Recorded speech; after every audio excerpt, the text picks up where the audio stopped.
आतंकवादी टार्गेट रे भारतर चिकेन नेक। बांग्लादेश रे आईएसआई टेरर कैंप दाबी को नहीं बढ़िला चिंता।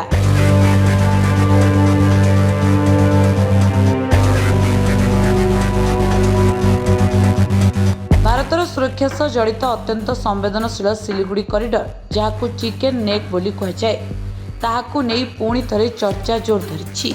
भारतीय गुप्तचर संस्था र पूर्वतन agent Lucky Bisht social media रे करिथिबा एक पोस्ट रे बांग्लादेश भितरे भारत विरोधी आतंकवादी कैंप चालुथिबा दाबी करछिति।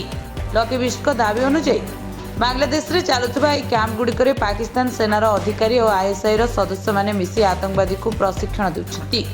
से आहुरी दाबी करिसेंति जे 2025 मसिया पाकिस्तान आईएसआई मुख्य आसिम मलिक बांग्लादेश गस्त समय गुप्त भाव यह कैंप गुड़िक परिदर्शन करथिले। तेबे यह दाबी संपर्क में कौन सरकारी किंबा स्वाधीन प्रमाण सामना करना।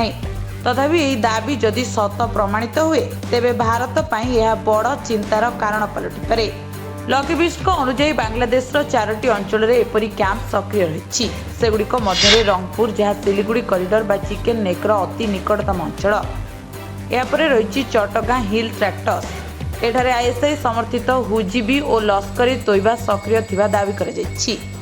सेपरी सिलहट अलकायदा सह जड़ित अंसारुल्ला बांग्ला टीम रो गुप्त कैंप थिबा कथा कहुଯାଇଛି। एदि सहित नेत्रकोना जमातुल मुजाहिदीन बांग्लादेश और नियो जमातुल मुजाहिदीन बांग्लादेश भली आईएसआईएस समर्थित संगठन सक्रिय थिबा दाबी कराଯାଇଛି। काहेकि भारत पई एते गुरुत्वपूर्ण चिकेन नेक। पश्चिम बंगर सिलीगुड़ी कॉरिडोर बा चिकेन नेक होउछि भारतर मूल भूखंड को उत्तर पूर्व 8टी राज्य सह जोड़ी रखिथिबा एकमात्र स्थलपथ। यार सबुठारु संकीर्ण अंश मात्र 22 किलोमीटर चौड़ा जहाँ कुकुड़ार एक बेक भली देखा जाए जोंथिपई यहाकु चिकेन नेक बोली कहुए। यही कॉरिडोर माध्यम अरुणाचल प्रदेश आसाम मणिपुर मेघालय मिजोराम नागालैंड सिक्किम और त्रिपुरा भली राज्य भारतर अन्य अंचल सह संयुक्त रही।